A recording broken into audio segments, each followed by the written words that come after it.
Department of Environment Conservation, Division of Water Pollution Control under the Tennessee Water Quality Control Act of 1977 and the Federal Clean Water Act of 1972 is to deny the requested permits. Amen. The original goal of the Clean Water Act was to eliminate all point source discharges to surface waters by 1985.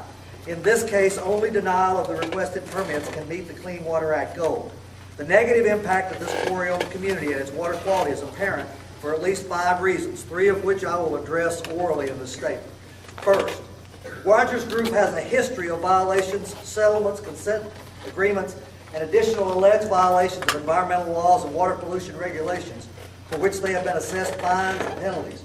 This is no local phenomenon, for Rogers Group has a history of violations in its operations across Tennessee and Alabama, Kentucky, and Indiana.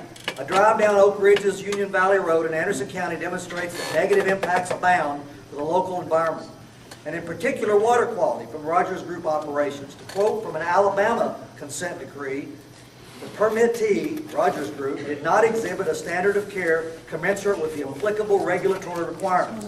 The only reasonable recourse to prevent such pollution-generating activity from this corporation is to deny upfront permits. Second, the plan for mitigation of surface water runoff is not sufficient to prevent future problems with the local water quality. Adjacent and downstream from the proposed quarry site are over 20 small farms which depend wholly or in part on the surface streams for their agricultural and home water and have wells drawn from the local aquifer. Under the exceptional Tennessee Waters definition of the Tennessee Water Quality Control Act of 1977, family farms in the vicinity require a higher level of protection of their water status than other areas. And the law requires companies to positively affirm no negative impacts on the local family farm water systems. Directly downstream of the proposed quarry site is the Alex Haley Farm, which is the host site for the Children's Defense Fund facilities.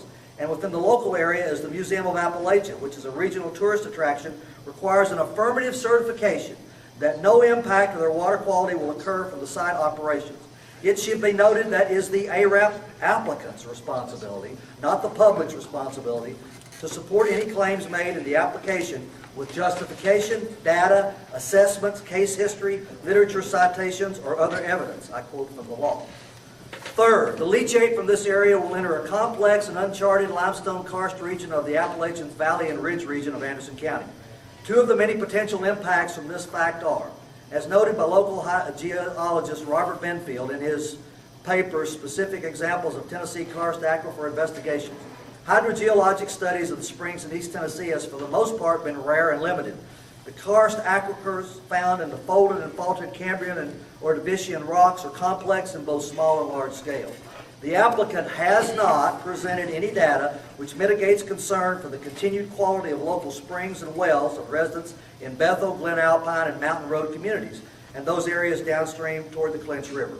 Within a mile are significant karst-type formations, sinkholes, and ridge and valley folds, which indicate the complex relationship of this site to the surrounding water.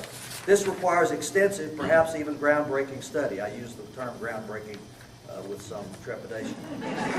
With the expansion of local businesses adjacent to the quarry site, new potential exists for sympathetic pollution to be caused by the Rogers Group activities, especially blasting during quarry expansion and operations. New service stations have multiplied the petroleum ground storage tanks in the immediate vicinity. Shockwave focusing of the Rogers Group blasting by unpredictable karst formations increases the potential for leakage into the groundwater. Such secondary effects are suggested by the research of Metnick in his impact of quarries on karst groundwater systems. My 2 additional enumerated concerns are within the written record which I've already provided you. In summary, Northeast Anderson County has great potential for growth and economic development helpful to the region. It can ill afford industries which fail to prevent significant damage to the fresh water. ARAP applicants are required under Section 401 of the Tennessee Water Quality Act of 1977 to certify that state water quality standards will not be violated by the proposed activity. It does not appear that this certification and application for the proposed quarrying activity can be accomplished without extensive hydrogeologic study of the local water and aquifer relationships, which is not part of the Rogers Plan. Therefore, the only way to preserve the water quality of the area is to deny issue of the permit.